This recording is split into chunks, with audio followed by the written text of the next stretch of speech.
Hello everyone, welcome back to my class Soham commerce classes. आज इस class के माध्यम से लास्ट ईयर हमने जो company share of capital issue का पार्ट 1 पढ़ा था, आज इस पार्ट के सेकंड पार्ट को हम स्टार्ट करने जा रहे हैं। सिंपलेस्ट तरीके से इसके थ्योरिटिकल पार्ट्स को कंप्लीट करेंगे, उसके आगे फिर आगे का पार्ट तैयार करेंगे, पार्ट 3।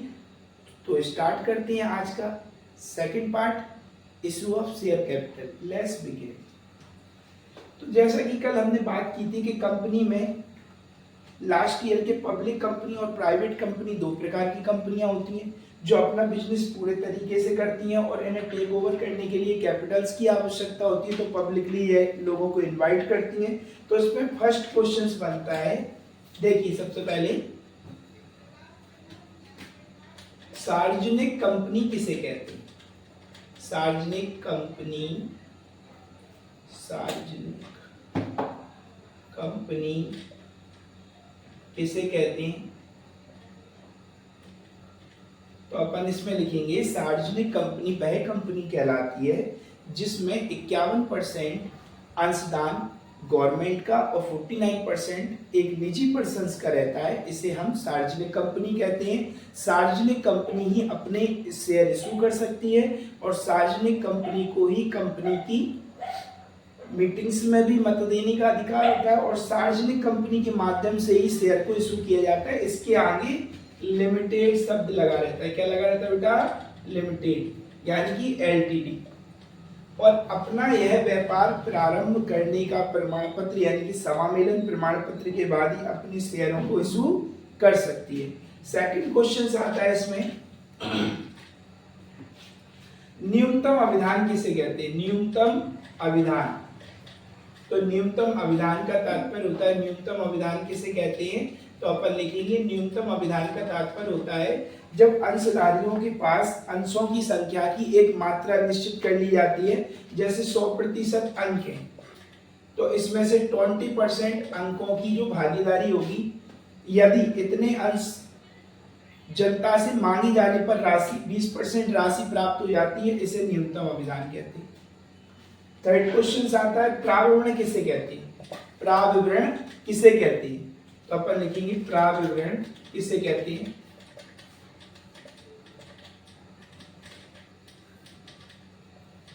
प्राविवरण का तात्पर्य होता है कंपनी का प्रोस्पेक्टस।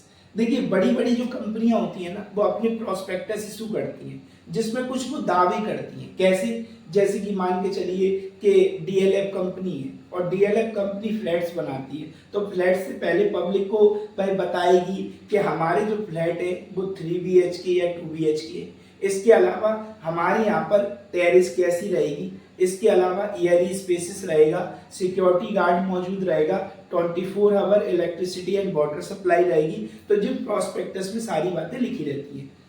ऐसे ही कंपनी जब अपने शेयर इशू करती है ना, तो कंपनी सारी बातें बताती है अपनी कंपनी के लिए। जैसे कि हमारी कंपनी में डिविडेंड कितने तारीख को दिया जाता है, उसकी डेट। सेकंड चीज होती है हमारे जनरल मीटिंग कब रखी जाती है, इस मीटिंग की जानकारी कितने दिन पहले दे दी जाती है। इसके अलावा कंपनी की जो अचीवमेंट है, कंपनी किस प्रकार का काम करती है, कंपनी के कितने शेयर होल्डर हैं, कंपनी ने लास्ट ईयर कितना प्रॉफिट कमाया था, कितने समय पे डिविडेंड बांटा था। तो ये सारी चीजें कंपनी की एक महत्वपूर्ण प्रलेख की भूमिका निभाती हैं और आवेदन पत्रों को आमंत्रित करने के लिए जनता को ये प्रोस्पेक्टस इशू किए जाते हैं, जिसे हिंदी में प्राविवरण कहते हैं। अब बात आती है अंश पूंजी किसे कहते हैं? अंश पूंजी किसे कहते हैं? तो देखिए भाई, क्या होता है कि एक शेयर की फेस वैल्यू होती है। शेयर की क्या होती है? Face value. अब फेस वैल्यू कंपनी की रेपो पे डिपेंड करती है। कैसे? 10 रुपीज, 50 रुपीज और 100 रुपीज, जिस शेयर की फेस वैल्यू है। पब्लिक से जब कंपनी पैसा मांगती है तो वह टुकड़ों में मांगती है। कैसे मांगेगी समझिए। जैसे कि फेस वैल्यू है 10 रुपीज, तो application 2 rupees, allotment 3 rupees, first call 2 rupees, second call 3 rupees, total 10 हो गए। अब जैसे कि कंपनी ने 10,000 शेयर इशू किए तो 10,000 का 2 से गुणा कर देंगे तो 20,000 आ जाएंगे। तो पहली बार एप्लीकेशंस पे जब वो राशि मांगेगी तो 2 रुपीज के हिसाब से 20,000 की 2 एंट्रियां बनेगी, जिनका होगा details bank account debit to equity share application account, दूसरी एंट्री बनेगी share application account debit to share capital account, ये अंश पूंजी कहलाती है।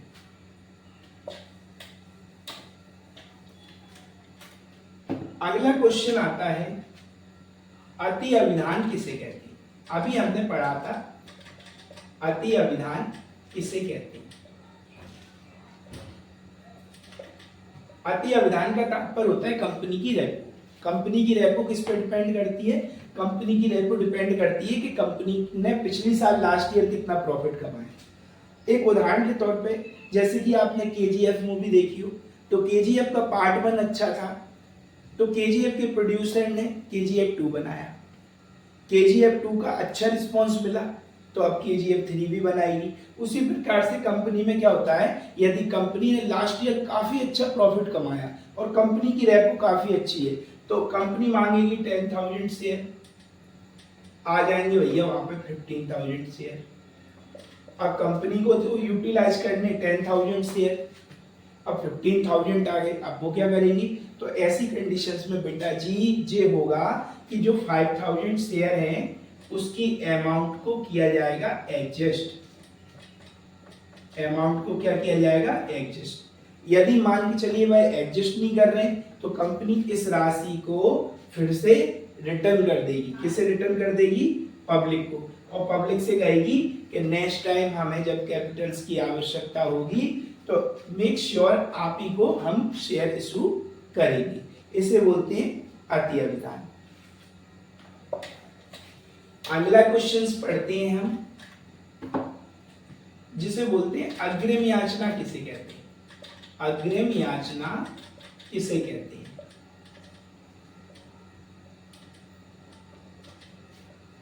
अग्रिम याचना का तात्पर्य होता है,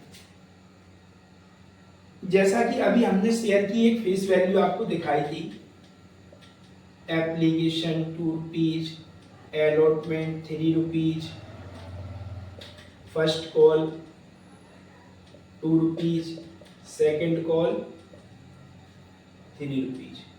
अग्रिम याचना का मतलब होता है जब कोई शेयर होल्डर आवेदन आवंटन के साथ ही फर्स्ट कॉल और सेकंड कॉल की अमाउंट क्या कर देता है? पे कर देता है। जब फर्स्ट और सेकंड कॉल की संग ये अमाउंट पे कर दी जाती है तो इसे कॉल इन एडवांस बोला जाता है, हिंदी में अग्रिम याचना कहते हैं। तो सिंपल सा थ्योरिकल शॉर्ट्स क्या बनेगा? नंबर 1, जब कोई अंशधारी आवेदन आवंटन की राशि के साथ प्रथम याचना द्वितीय याचना की राशि का भुगतान कर देता है तो ऐसी दशा में इसको अग्रिम याचना कहते हैं। अग्रिम याचना देने पर भारतीय कंपनी अधिनियम 2013 की धारा 5 के अनुसार उसे 6% वार्षिक की दर से जितने समय का ब्याज होता है वो मिलता है। इसे अग्रिम याचना कहते हैं। आज अगले क्वेश्चंस को सॉल्व करेंगे जिसका नाम है प्राविवरण के क्या उद्देश्य होते हैं। जैसा कि अभी मैंने आपको बताया, प्राविवरण कंपनी का क्या होता है? एक महत्वपूर्ण प्रलेख होता है। तो महत्वपूर्ण प्रलेख की बात की जाए तो सबसे पहले प्राविवरण क्या होता है? प्रॉस्पेक्टस होता है। तो कंपनी का इसका उपयोग क्यों किया जाता है? इसके उद्देश्य क्या होते हैं? जनता से ज्यादा राशि एकत्रित करना, कंपनी की पूंजी को इकट्ठा करना, कंपनी के प्रोजेक्ट्स पे वर्क करना और कंपनी की प्रोडक्टिविटी को बढ़ाना, यह प्राविवरण के उद्देश्य कहलाते हैं।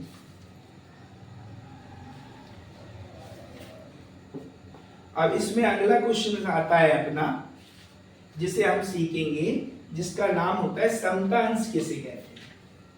क्वेश्चंस क्या बनता है? समता अंश किसे कहते हैं।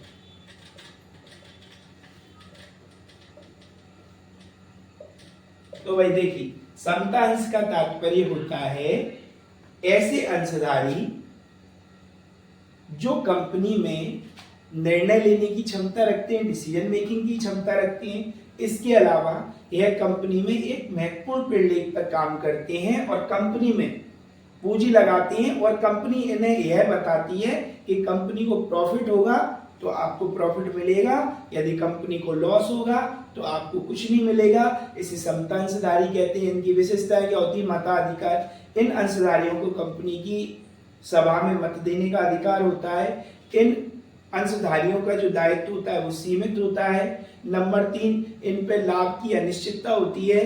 यदि प्रॉफिट होगा कंपनी को तो दिया जाएगा, लॉस होगा तो कुछ नहीं दिया जाएगा। इसे समतांश कहते हैं।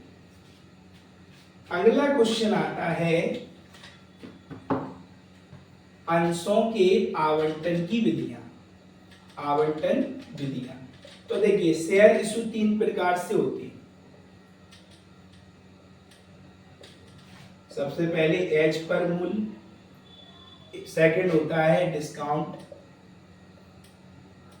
ऑन शेयर और थर्ड होता है प्रीमियम ऑन शेयर। अब इन चीजों को समझ लीजिए। जैसे शेयर की वैल्यू 10 रुपए है और कंपनी की रेपो अच्छी है तो कंपनी 10 का शेयर 10 में इशू करेगी। सेकंड होता है डिस्काउंट ऑन शेयर। जैसे कि कंपनी की रेपो थोड़ी डाउन है, नई कंपनी है, अपने आप को उठाना चाहती है, पब्लिक को अपने आप से जोड़ना चाहती है, तो वो क्या करेगी? डिस्काउंट ऑन शेयर का सहारा लेगी। तो 10 रुपीज का शेयर कितने में मिलेगा? 9 रुपीज में मिलेगा। लेकिन बेटा एक बात ध्यान रखना कि कंपनी शुरू में 10% से ज्यादा डिस्काउंट नहीं दे सकती है फेस वैल्यू की शेयर पे। यदि 10% से ज्यादा देगी तो कंपनी का लाइसेंस निरस्त हो जाएगा। तो 10% से ज्यादा फेस वैल्यू पे बाय डिस्काउंट नहीं देती है। ये बात बिल्कुल ध्यान रखना, अपने दिमाग में नोट कर लेना। अब प्रीमियम ऑन शेयर किसे कहते हैं? देखिए, जो वो कंपनियां होती हैं जैसे अडानी की है, अंबानी की है, तो इन कंपनियों पे क्या होता है ना, प्रॉफिटेबल स्टेटस बहुत ज्यादा होता है। लास्ट ईयर बहुत कमाया होता है इन्होंने प्रॉफिट, तो इन लोगों पे ज्यादा ट्रस्ट होता है लोगों को, क्योंकि ये प्रोडक्टिविटी में अच्छा काम करती हैं और अपनी एक कंपनी का निर्माण नहीं करती, मतलब एक ही वस्तु की मैन्युफैक्चरिंग नहीं करती हैं, जो अपनी प्रोडक्ट की अलग अलग ब्रांचेस खोलती हैं। कभी टेलीकॉम सेक्टर्स में जाएंगी, कभी है ना मतलब माइनिंग वाले उसमें जाएंगी, कभी डिजिटलाइजेशंस में जाएंगी। तो इनके कॉर्पोरेटिव क्षेत्र काफी होते हैं, तो ये पैसा किसी ना किसी कंपनी के थ्रू लगा देते हैं, तो इन्हें ज्यादा प्रीमियम होता है। तो इनका शेयर जो होता है ना, वो 10 रुपए का शेयर 12 रुपीज में भी मिल जाए, 10 रुपए का शेयर 11 रुपए में भी मिल जाए। लेकिन कंपनी को जो आपको 11 रुपए देने पड़ेंगे, लेकिन कंपनी आपको कितने रिटर्न में लौटाएगी? 10 रुपए के हिसाब से पैसा लौटाएगी। ये आवंटन की विधियां होती हैं जो हमने सीखी। As per discount premium. As per में क्या होता है? 10 रुपए का शेयर 10 में ही इशू होता है, डिस्काउंट ऑन शेयर में 10 का शेयर 9 में इशू होता है, और प्रीमियम पर होता है 10 का शेयर 11 में इशू, जिसमें आपसे 11 रुपए लिए जाएंगे, लेकिन आपको पेमेंट कितने का मिलेगा? 10 रुपीज के हिसाब से मिलेगा। 1 रुपीज क्या होता है? 1 रुपी, तो 1 रुपीज कंपनी की रेपो का होता है।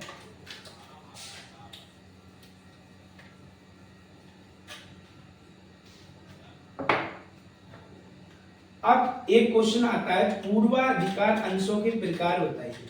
पूर्वाधिकार अंशों के प्रकार बताइए। तो देखिए, आज हम पूर्वाधिकार अंशों के प्रकार सीखेंगे। ये वाला क्वेश्चन बहुत इंपॉर्टेंट है बेटा।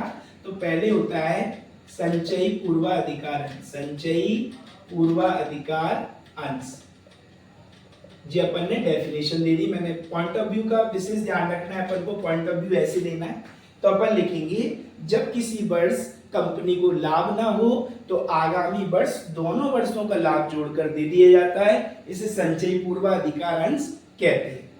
सेकंड आता है इसी का क्वेश्चन, असंचयी पूर्वाधिकार अंश। इसमें क्या होता है? इसमें अपन को सिंपल तौर पे लिखना पड़ता है।